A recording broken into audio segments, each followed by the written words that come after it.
وہ جس نے ماں بن کے پالا تھا اس نے اسی پہ حملہ کر دیا، اس کا بازو بری نیت سے تھاما۔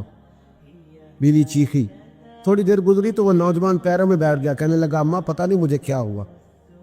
شام کو سنار آیا، بیوی چیخنے لگی، چلانے لگی، کہنے لگی آج عجیب بات ہوئی، جس کو